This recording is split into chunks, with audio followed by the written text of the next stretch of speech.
من یکی از سابقه‌داران حزب ممنوع در تاجیکستان، حزب نهضت اسلام، ایام الدین ستاری هستم که یک دو سه روز پیش یک مصاحبه ویدیویی مرا در تلویزیون چه در تمام کشور و چه در جهان تماشا کردن مردم.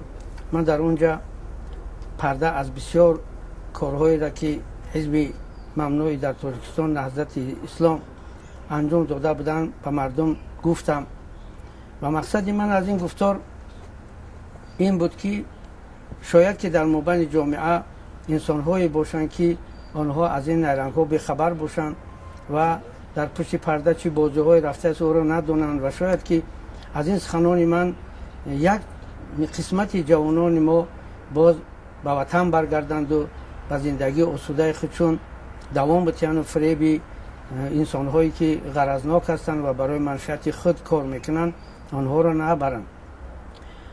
ولی متاسفانه در برنامه‌های اینترنتی و در شبکه‌های اجتماعی بسیار سخن‌های شنیدم که مرا بسیار خفه کرد، بسیار متاثر کرد و مرا مجبور ساخت که باز دیمباره و مردم شریف تاجیکستان و مردم دنیا خطاب کنم و بگویم که اون سخنانی را که مردم میگویند که من مسافد را در اینجا آورده تهدید کرده باشند، زده باشند، دندانم شکسته باشند و مرا تهدید کرده باشند برای این کار، هیچ کسی کار نکرده است. و او گپی را میگن که حکومت خیانت کرد و دیگرایی که برگشتن او را مثلا که مجبور میکند به همین کار. برای چه غیر من هیچ کس را مجبور نکردن. سید ابراهیم نظر از روز اومدگیش حتی یک کس فریادش هم نکرده است، یک گپش نپرسیده است. صدها نفر اویلا از هر کجا گشتن اومدن، هیچ کسی اونها نگفتن. این یک قضیه ایمانی وجدانی من بود که من ایسا خواستم که به مردم بگم در آخر عمرم که شاید که یک نفع هم به مردم تاجیکستان رسانده باشم. این قضیه ایمانی من بود. من یک انسانی هستم که هیچ وقت به هیچ کس خدمت نکردم برای پول و از هیچ کس هم نترسیدم و حاضرم الان از هیچ کس ترس ندارم. شما این چیزا مثلا باید خوب درک کرده باشید که من وقتی یک چیز میگم با تمام مسئولیت گفتم. اگر انسان‌هایی که باور ندارن دلیل خودشون را پیشکش کنن که من دروغ میگویم، بیارن دلیل حجت. که مثلا من وقتی میگم که سببگار جنگ شهروندی حزب تروریستی نهضت بود، بیان بگن که ما نبودیم. صدها دلیل حال ناگفته است که حال ما نگفتیم. چطور ما فقط به شکل عموم گپ زدیم. اگر به شکل خصوصی و جزئی گپ زنیم، اگر پرده از بسیار افعال‌های راهبران این حزب ممنوع آشکار میشه. خصوصا مصاحبه را که دستگاه حزب ممنوع در تاجیکستان حزب نهضت بابا جان قیمزاد در سامانه‌های اینترنتی پخش کرد، مرا بسیار حیرت زده کرد. میخواستم که به همون کس جواب بدم. بابا جان اثر انصاف بیا، خودت که چطور خوب میدونی که من دروغ نمیگویم. من هیچ وقت هم دروغ هم نگفتم و از هیچ کس هم نترسیدم و هیچ چیزا را اختیاراً از پیش خود گفته ایستم که شاید در اخیر عمرم به نفع کسی گفته باشم، برای ملت هم این کار را کرده ایستم. من وقتی که پیش یک کار کنم اول استخاره میکنم، به خدا توکل میکنم که همین سخن من درست باشد، راست باشد. من خدمت در عمرم به هیچ کس از ترس و برای پول به هیچ کس خدمت نکردم. اگر برای پول میشید هم اروپا میستادم، میلیون و میلیون همونجا دلار و مثلا همه چیز در همونجا است که شما در اونجا جمع شدگی برای هم شده. من همه ستر کردم، خواستم به اینجا اومدم. برای چی؟ برای که من وطن ما و ملت ما از همه چیز بالا میدونم. خودت که بابا جان، خودت که برای من چند بار این دستورا را داده بودی، اینا من اشکار به خودت میگم. بیا بابا جان، به عزت نفس من نرسید. میخواد تو میدونی که وقتی من با اگر گزلگیم بیایا و با وقتی که با سخن‌های ناگفته بسیار آنها من شما را رعایت کرده استم، فقط هم که یک به شکل عموم گفته استم. اما اگر به شکلی که با لازم شد با شکل خصوص میگیم گپا را. بیا که همون اثر انصاف بیایه. اگر شما در حقیقت گناهکار نیستی و مثل من بفرایه و یک برآمد ویدیویی کنه کبیری خود دیگرها فقط دلیل بیارن که نیت املایم خودش تروریسته، بگن که من در همین کارا کردم. من خاموش میستم وقتی فقط دلیل بیارن. این چطور یک منه آدمانی که در او ایران اونجاها تیورشو کرده بودیم اونها پیش از من اومده در این جنده اقرار شدگی هم. فقط هم که من اون چیزها را آشکار میگم تا که مسافدی من داملوگی من مولایگی من مردم در نظر بگیرن فکر کنن که مردم دروغ نمیگه. اگر هم بچه‌ها همش هستن حاضر اومده در اینجا جزای ملت کرده، ملت جزای خودشون گذروندن. اونو پیش از من اومده بودن 2 سال پیش رویش کردن اومدن در دست غلطیدن همه را خبر کردن همه را گفتن گپ نیست که من شما رو آشکار تهمت کرده هستم. یک دولتی مثلا بزرگی دنیا مثلا منطقه ایران را آیا میشه که تهمت کرد یا یک حزبی که تمام دنیا میشناسش امروز از جامعه جهانی میشه او را تهمت کرد؟ من کی هستم شما را تهمت میکنم؟ من هر چی گفتم با فکت و دلیل گفتگیم و برای سخنم در نزد خدا در نزد جامعه جواب میگم.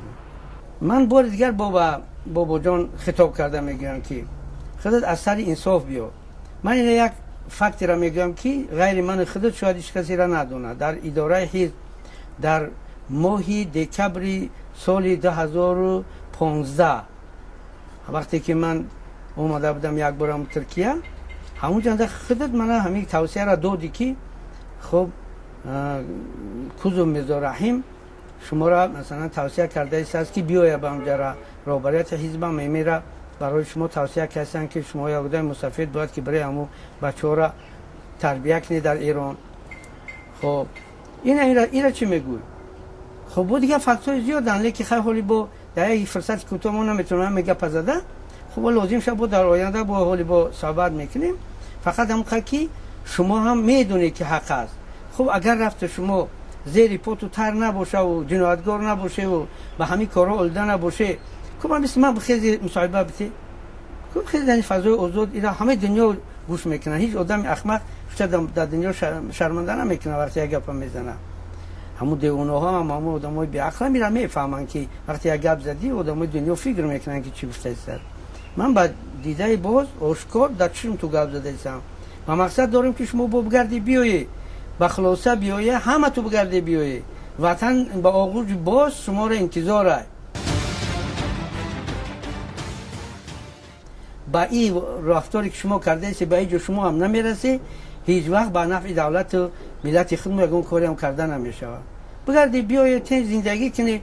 خب اینا من خطی شما بودم دولت حکومت من را بخشید کنم هیچ کس نکشته است کوی نمیگه فلانی اومدن غیر من یگان کس مجبور کردم برای گپ زدن.